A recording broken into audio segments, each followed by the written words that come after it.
네, 글로벌 금융시장 움직임에 대해서 살펴보겠습니다. 최근에 나타나는 가장 특징적인 현상이 바이러스 환자 수가 다시 아주 빠른 속도로 증가를 하고 있습니다. 전 세계 바이러스 확진자 수, 그러니까 지금까지 완치된 사람을 포함해서 바이러스 확진 판정을 받은 사람이 전 세계적으로 한 1,000만 명이 넘고요. 그리고 사망자 수가 누계로 한 50만 명이 넘습니다. 지금도 하루에 전 세계에서 바이러스 확진을 받는 사람들이 거의 20만 명이 가깝게 나옵니다. 우리가 지난 2월, 3월 달에 들어와서 급격하게 전 세계적으로 공포감이 들었을 때가 그때가 3월 달에 바이러스 확진자 수가 8만 명, 10만 명 요까지 올라갔었거든요. 하루에 증가하는 사람들이. 근데 지금은 거의 2배씩 증가를 하고 있습니다. 근데 이제 좀 상황을 그렇게 심각하게는 안 보는 게 이게 우리가 바이러스에 걸렸다고 해가지고 꼭 문제가 되는 건 아니거든요. 그렇기 때문에 사망률을 봅니다. 전체 환자들 중에서 얼마나 많은 사람들이 사망하느냐. 그러니까 치명률. 그러니까 이 바이러스가 얼마나 강력한 바이러스냐. 이런 걸 생각해 보는데 초기의 사망률에 비해서 지금은 사망률이 좀 많이 내려가 있어요. 그래서 지금은 바이러스 환자 수가 많이 증가하고 있긴 하지만 예전에 3월 달처럼 그렇게 사람들이 심각한 공포감을 느끼고 있지는 않은 상황. 그러니까 전체 환자의 중증 환자는 거의 없고 경증 환자들이 대부분을 차지하는 이런 상황입니다. 그렇기 때문에 이게 2차 대유행이다라고 판단하기는 어렵고, 근데 이게 정말로 바이러스가 약화돼서 그런 것인지 아니면 일반적으로 바이러스들이 여름에 활동이 좀 줄어서 그러니까 바이러스의 배양이 속도가 좀 느려서 그러니까 우리가 바이러스에 걸려도 우리 몸에 들어가서 아주 빠른 속도로 바이러스가 배양하게 되면 우리가 급격하게 예후가 나빠질 수가 있겠죠. 그러니까 중증 환자로 넘어갈 위험이 높은데 지금은 여름이라서 바이러스가 우리 몸에 들어와도 잘 배양이 안 되는 거 아니냐. 그래서 경증 단계에서 중증으로 안 넘어가는 거 아니냐. 근데 이런 식으로 확산이 되다 보면 가을, 겨울에 일교차도 커지고 그 다음에 이제 날씨가 건조해지고 이러면 중증으로 급격하게 빠른 속도로 넘어가는 거 아니냐 이런 걱정을 할 수는 있는데 그러니까 바이러스에 대해서는 지금 확진자 수가 증가하고 있긴 합니다만 치명률에 좀 더 관심을 가져야 될 것 같고 이건 아직까지 이제 10월 정도가 돼야지만 치명률이 올라가더라도 올라가지 않겠는가. 그래서 바이러스 확진 환자 수의 증가에 대해서는 그렇게 심각하게 지금은 주식시장에 영향을 미친다고 판단하기는 어렵습니다. 그리고 이게 그렇게 이제 영향을 미치려고 그러면 많은 도시에서 또다시 락다운, 도시 봉쇄가 나타나야 돼요. 미국에서 이제 다시 도시 봉쇄가 나타나지 않겠는가 이런 우려들은 좀 있습니다만 지금 미국 행정부 입장은 그렇게 예전에 지난 3월, 4월 달에 했던 것처럼 전면적인 락다운은 불필요한 것 같다.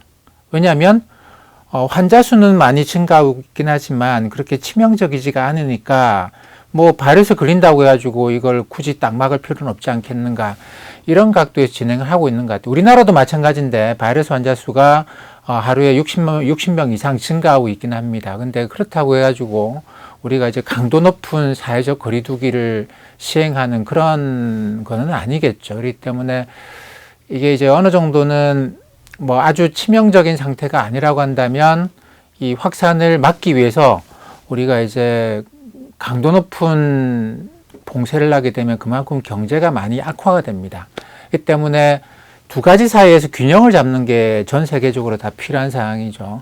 바이러스 환자의 증가를 억제해야 된다는 것하고 또 한 가지는 뭐냐면 그 과정에서 경제가 무너지는 걸 막아야 된다는 두 개 사이에서 균형을 잡는데 아직까지는 경제를 그렇게 나빠지게 할 만큼 해서 바이러스를 막아야 될 만큼 바이러스 상태는 그렇게 심각한 거는 아직까지는 아닌 것 같습니다. 그렇기 때문에 요거는 좀 지켜봐야 될 문제지 지금 판단을 하고 들어갈 수 있는 문제는 아니에요.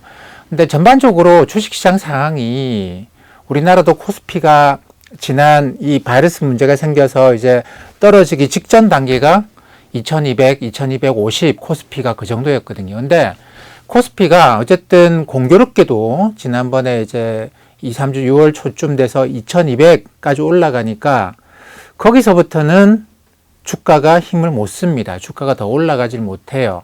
그리고 그동안의 주가 상승을 끌고 왔던 개인 투자자들의 매수도 2200에 가까워지면서 개인 투자자들이 매수를 하는 게 아니고 오히려 순매도로 돌아섭니다.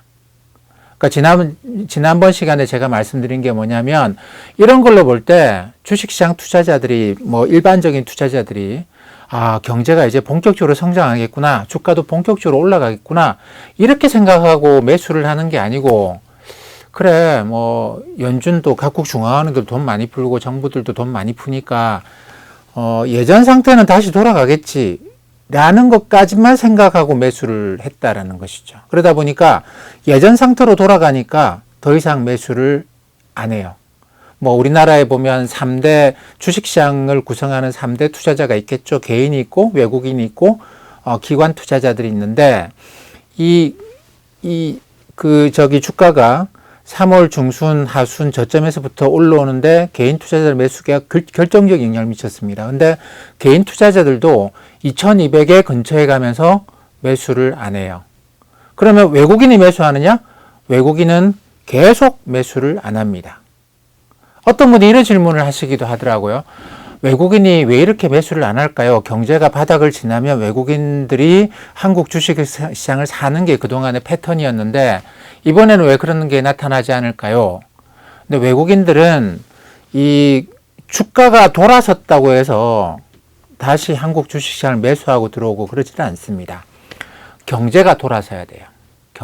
글로벌 경제가 돌아서야 되는데 글로벌 경제는 우리가 상식적으로 생각을 해봐도 이번 가을 겨울은 지나야지만 바닥을 찍고 좋아질 수 있겠다라는 생각을 당연히 상식적으로 할 수 있지 않습니까? 이게 지금 바이러스가 이렇게 확산되고 있어요. 그리고 상식적으로 생각을 해봐도 우리가 여름 감기는 안 무섭거든요. 여름에 감기가 걸리는 사람들이 있습니다만 여름 감기는 그렇게 우리 몸에 바이러스 또는 뭐 바이러스가 들어와서 감기를 일으키는데 왜 환절기에 봄, 가을에 감기가 심하겠습니까? 여름 감기는 걸려도 그렇게 심하지가 않아요.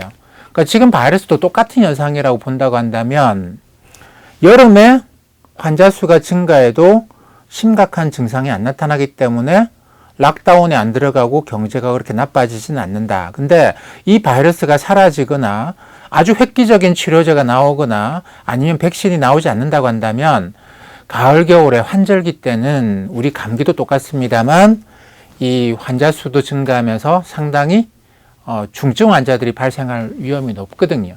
그러면 그때 가서 다시 락다운이라는 걸 하게 되지 않겠는가. 이게 의료보건 전문가가 아니더라도 상식적인 생각입니다. 그렇기 때문에 글로벌 경제는 그거 지나고 나서 본격적으로 좋아진다고 봐야지 그 전에 좋아진다고 판단할 수는 없어요. 물론 주가는 그 전에 올라갔습니다만 그렇기 때문에 외국인 투자자들은 글로벌 경제가 진짜 바닥을 찍었다라는 확신이 들 때까지 그러니까 아마도 그게 이제 올해 겨울이나 내년 봄 정도가 될 것 같은데 그때까지 그 전에는 주가 올라간다고 매수세가 들어오지는 않습니다. 그렇기 때문에 외국인들은 뭐 꾸준하게 조금씩 팔고 있는 것 같아요. 처음에 많이 팔다가 지금 조금씩 팔고 있는 단계인 것 같고. 그럼 이제 개인하고 기관인데 최근에도 그렇습니다. 2200에 근처에 가면서 개인들이 매도를 하면서 기관들이 매수를 해요. 근데 이 기관의 매수는 이제 못 올라갈 거라고 생각하고 순매도로 갔다가 이게 주가가 계속 올라가니까 기관 투자자들이 손절성으로 매수하고 들어온 게 있습니다. 이러면서 이제 선물 매도했던 걸 선물 매수하면서 이 과정에서 개인들은 그동안 매수했던 거를 매도하고 뭐 이런 식의 손바꿈이 기관하고 개인들 사이에서 좀 나타났어요. 그러고 나서 다시 주가가 떨어지니까 코스피 2100 근처 가니까 개인들의 매수세가 다시 활발하게 일어납니다. 하루에 뭐 1조 2천억씩 매수도 들어와요. 근데 이게 이제 그래서 다시 올라가면 또 팔겠지만 이게 여기서 2100에서 다시 올라가는 힘은 좀 최근에 좀 많이 약화가 되고 있는 것 같아요. 이게 반복적으로 계속 2100, 2200을 놓고 이렇게 이제 왔다 갔다 하는 그런 움직임이 아니고 2200 갔다가 2100으로 지금 내려와 있는데 다시 올라가려면 무슨 힘이 있어야 되지 않겠습니까? 요 힘이 좀 약한 것 같아요. 근데 미국에서도 마찬가지인데 지난번 고점까지 S&P 500과 나스닥은 이것보다 좀 더 올라갔어요. 만스닥 이런 이야기를 하지 않습니까? 지난번에 바이러스 확산 이전에 나스닥이 많이 아니었어요. 9,900 위에서 9,930인가까지 갔다가 폭락을 했던 건데 다시 올라오면서 나스닥이 10,000포인트를 넘었습니다. 근데 힘이 없어요. 일반적으로 주식시장에서 기술적으로 테크니컬하게 이게 어떤 나스닥 이거는 새로운 지표잖아요. 새로운 영역이거든요. 새로운 지평선이 열렸는데 이런 만을 넘었는데 그러면 이 선을 넘는 순간 팡 하고 튀어오르잖아요. 그러면 주가의 상승세가 계속 이어진다고 이야기를 합니다.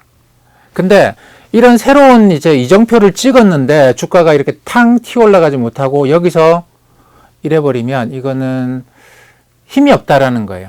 이거는 추가적으로 이 새로운 이정표를 찍고 더 올라갈 거야라고 사람들이 생각하는 게 아니고 아이고 이제 됐다 그만 이런 식으로 사람들이 생각하고 있다라는 그런 뜻입니다. 그래서 이정표를 찍고 주가가 튀어 올라가지 못하고 여기서 횡보해 버리면 오히려 주가가 하락할 위험이 높다라고 하는 게 일반적으로 기술적 분석인데 지금 그런 상황이에요. 그래서 나스닥이 만 찍었다고 해가지고 이게 좋아할 게 아니고 이게 사람들이 이제 만 찍었으니까 됐다 그만하고 나는 팔고 나갈래 이런 사람들이 훨씬 더 많다고 봐야 됩니다.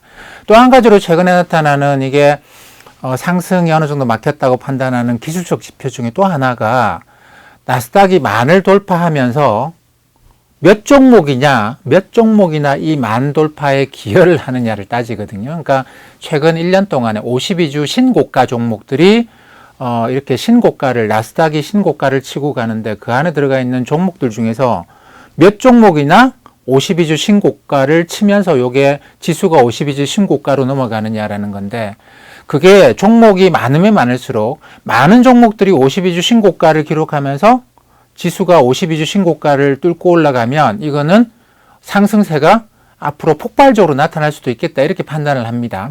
근데 지난번에 일주일 전에 나스닥이 그때 이제 테슬라가 $1,000 넘고 나스닥이 $10,000 넘었다고 해서 천슬라 만스닥 이렇게 불렀는데 그때 만 넘을 때하고 그 다음에 지난주에 만 넘을 때를 비교해 보면 종목 수가 더 많이 줄어들어 있어요. 그러니까 몇몇 종목만 갖고 나스닥이 만을 돌파하긴 했는데 이거는 뭐냐면 시장의 에너지가 갈수록 줄어들고 있다는 뜻입니다.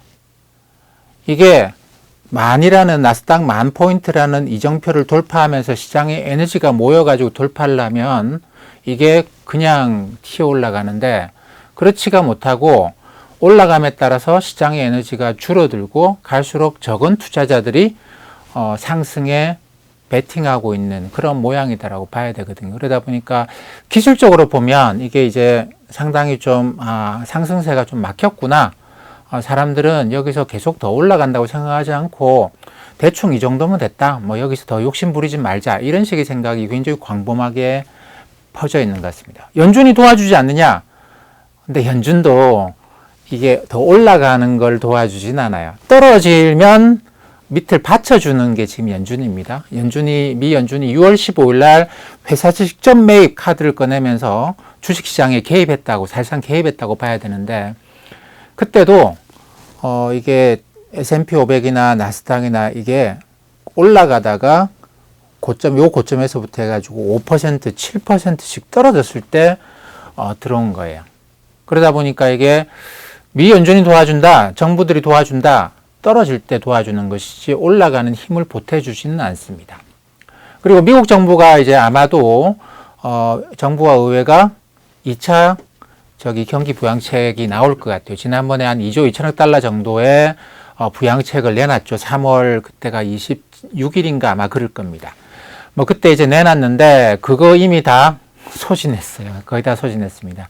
그때 이제 2조 달러 정도를, 그때 5천억 달러를 연준한테 준 건 아직까지 좀 남아 있습니다. 그거는 쓸 수 있는 돈이 꽤 남아 있는 편인데, 그거 말고 한 1조 7천억 달러 정도는 흔히 그 메인스트리트 지원이라고 해서 실업수당 나가고, 그 다음에 이제 망할 것 같은 기업들의 지원 나가는 건데, 이 실업수당이 거의 소진됐어요. 그래서 새롭게 더 예산을 만들어야 되는데, 민주당 주도로 하원에서 통과된 예산안이 있습니다. 이거는 3조 달러를 지원해 주자, 이게 있는데, 상원은 공화당이 장악하고 있죠. 그리고 대통령, 미국은 모든 걸 법으로 만듭니다. 그렇기 때문에 법을 만드는데 상원, 하원, 대통령 3자가 동의를 해야지만 이 법이 실행되는 그런 구조를 갖고 있어요. 근데 지난번에 3조 달러는 하원만 통과를 한 것이고, 근데 이제 상원이랑 대통령이 공화당이기 때문에 여기서 새로운 경기 부양 법안을 만든다고 합니다. 대략 뭐 작게 잡으면 1조 달러, 뭐 백악관에서는 인프라만 기본적으로 1조 달러를 깔고 들어가겠다라는 거고, 상원의 공화당 의원들은 한 2조 달러 정도 이번 선거가 끝날 때까지 11월 4일인가 선거가 있거든요.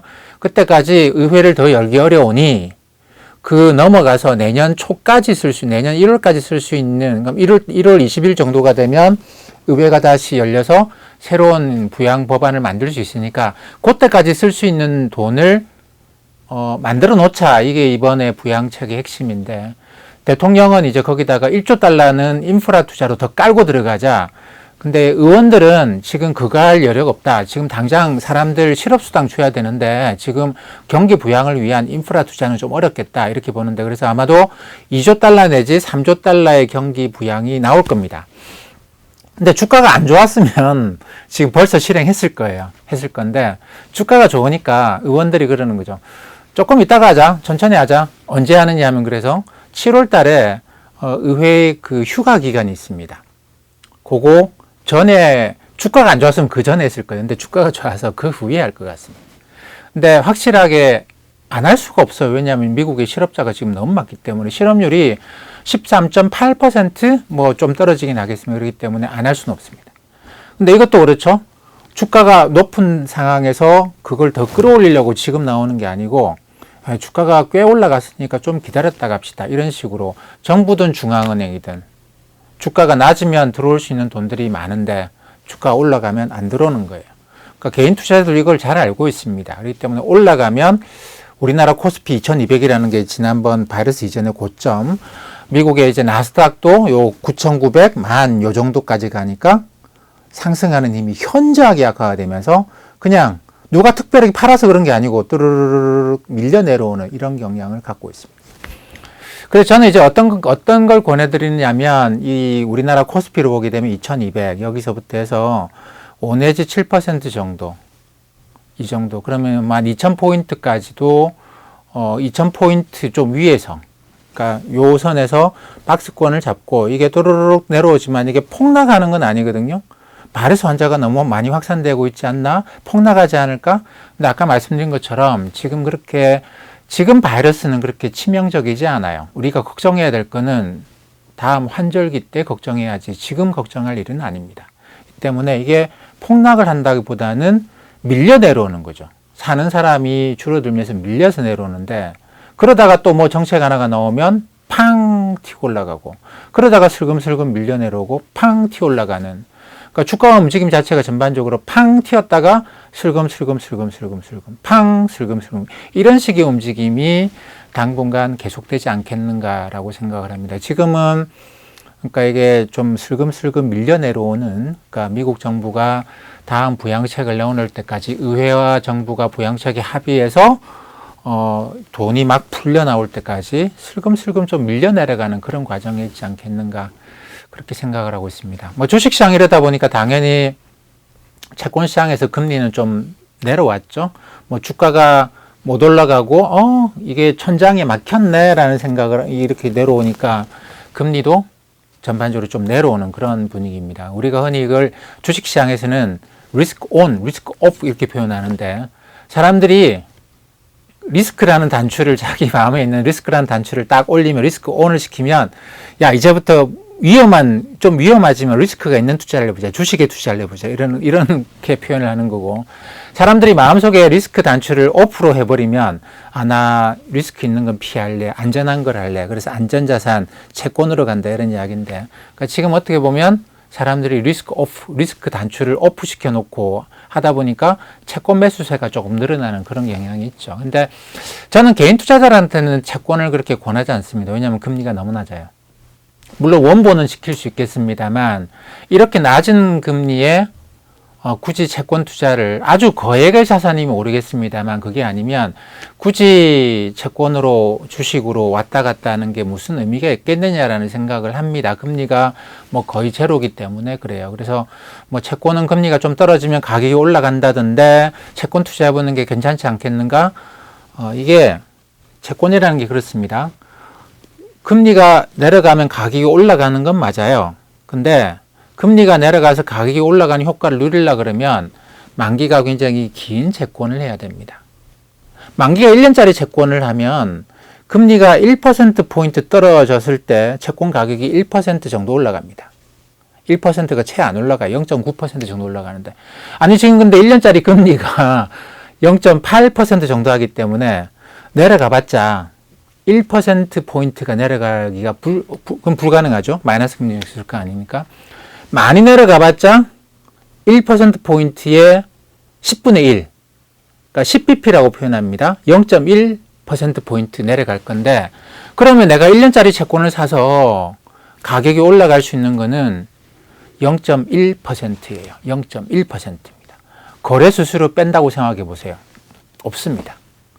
이자는 0.8, 1년 갖고 있으면 0.8% 들어올 것이고, 근데 짧게 갖고 있다고 한다면 1년짜리 채권 사봤자 금리가 10bp 0.1%포인트 떨어질 때 채권 가격은 0.1% 올라갑니다. 10년짜리 채권을 사면 이게 이제 곱하기 10을 한다고 되는 건 아닙니다만, 곱하기 10은 아닙니다. 근데 곱하기 한 9 정도 될 거예요.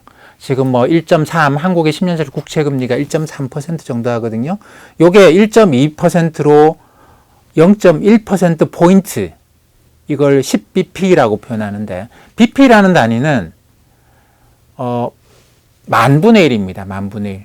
우리가 퍼센트라는 단위는 100분의 1이잖아요. 100분의 1인데 이 퍼센트의 퍼센트, 만분의 1이 되겠죠. 100분의 1이 100분의 1이 만분의 1인데 요걸 베이시스 포인트라고 해서 bp라고 이야기를 합니다. 그렇기 때문에 아까 제가 10년짜리 우리나라 10년짜리 국채금리가 1.3 가령 2라고 하죠. 1.32%인데 여기서 맨 마지막에 있는 소수점 둘째자리 2, 요게 1 움직일 때 1 베이시스 포인트가 되는 거죠. 좀 뭐 복잡하게 들리실 수 있습니다만 간단하게 생각하시면 간단합니다. 그러니까 퍼센트에서 1.32가 지금 10년짜리 국채금리인데 이게 1.31이 되면 1 베이시스 포인트 떨어졌다고 이야기를 해요. 1.32가 1.22가 되면 10 베이시스 포인트 떨어졌다고 이야기를 하고 금리가 낮아졌다고 이야기하고 0.1% 포인트 금리가 내려갔다고 이야기를 하죠. 근데 이렇게 되면 10년짜리 국채 가격이 얼마나 움직이냐면 그곳의 약 9배. 그러니까 1.32에서 1.22가 되면 0.1% 포인트 금리가 내려가고 가격은 0.9% 가격이 올라간다고 이야기를 합니다. 그러니까 10년짜리 정도 사야지 금리가 한 0.1% 포인트 떨어졌을 때 채권 가격이 1% 조금 안 되게 올라가는 정도예요. 이 때문에 이게 10년짜리 국채를 근데 뭐 10년씩 갖고 있을 거 아닌데 뭐 잠깐 트레이딩 한다고, 이거는 저는 개인들한테 그렇게 권하지는 않습니다. 물론 기관 투자자들은, 아주 많은 돈을 운영하는 기관 투자자들은 이 정도면 굉장히 큰 수익이에요. 그렇긴 하지만 개인 투자자들한테는 이런 트레이딩까지 저는 권하지는 않습니다. 이렇게 본다고 한다면 지금 뭐 금리가 좀 움직이고 있긴 합니다만 큰 폭으로 움직일 가능성은 제가 볼 때 없습니다. 뭐 낮아지는데 한계가 분명히 있어요. 한국은행이 기준금리를 더 낮추기도 어렵고 미 연준도 마이너스 금리 정책 안 쓴다고 했거든요. 그럼 금리가 여기서 제로 상태에서 그대로 머무를 거기 때문에 금리가 움직여봤자, 시장금리가 움직여봤자 뭐 0.1% 포인트, 10bp 뭐 또는 아주 심하게 움직이면 0.2% 포인트, 20bp 이렇게 움직일 거기 때문에 채권에 대해서는 개인 투자자들이 그렇게 크게 생각을 안 하셔도 될 것 같습니다. 주가가 최근에 떨어지면 또 움직이는 게 있죠. 유가가 꽤 떨어졌어요. 그러니까 WTI 기준으로 원유 가격이 1배럴에 $40를 넘었다가 지금 다시 $37로 한 10% 정도 이제 하락을 했습니다. 뭐 오페크가 감산을 한다 안 한다 이것과 무관하게 사람들이 리스크를 오프시키니까 자, 원유 가격이 올라가겠어? 라고 하면서 이제 유가가 떨어지는 그런 경향을 갖고 있습니다. 근데 최근에 좀 주목해서 보셔야 되는 게 금값이 올라가요. 금값이 지난 2010년, 11년 고를 때 이제 1온스에 1,800달러까지 갔다가 지금 거기까지 다시 올라왔습니다. 지금 1,780달러 정도 하는 것 같은데, 그러니까 이게 금값이 바이러스 확산 이후로 상당히 빠른 속도로 1,300달러 하다가 지금 거의 1,800달러까지 올라와요. 이건 안전자산 선호라고 볼 수 있는데 사람들이 리스크를 오프 시키면서 안전자산 넘어가는 건데, 그거하고 또 마찬가지로 그러면 구리 가격 같은 거 떨어져야 되거든요. 경제가 안 좋아지면 구리 가격이 떨어진다고 이야기하는데 구리 가격도 올라가요. 이거는 공급적 요인인 것 같습니다. 광산에서 문제가 생긴, 광산도 이제 바이러스가 돌면서 광산이 생산을 줄여요. 그러다 보니까 경제가 안 좋아지면 구리 수요가 줄어들겠네? 구리 가격이 떨어지겠네? 근데 공급도 줄어요. 구리 공급도 줄다 보니까 이 구리 가격이 경제가 이렇게 별로 안 좋아질 것 같은데 주가도 뭐 좀 떨어지고 이러는데 구리 가격은 안 떨어지고 있거나 좀 올라가고 있거나 그런 현상이 생기는 것 같습니다. 앞으로 주목해서 보셔야 될 게 이 원자재 시장에서 공급 요인입니다. 수요로만 보면 구리, 철광석 가격이 다 떨어져야 되는데 공급 측면으로 보니까 구리, 광산, 철광석, 광산도 공급을 줄일 수밖에 없는 상황이거든요. 그리고 운송하는데도 마찬가지로 비용이 증가하면서 운송을 하는데도 힘들어지고 하다 보니까 원자재 가격이 안 떨어지고 좀 올라가려고 하는 경향, 이게 이제 나중에 1년, 2년 지나고 나면 인플레이션으로까지 넘어갈 수 있는 그런 힘이 되지 않겠는가 생각을 합니다. 그렇기 때문에 지금은 전반적으로 좀 주가도 조금 떨어지는, 그러니까 미 연준이나 미국 정부가 새로운 카드를 꺼낼 때까지는 좀 조정을 받는 그런 국면으로 보시는 게 좋지 않겠는가 그렇게 생각을 합니다.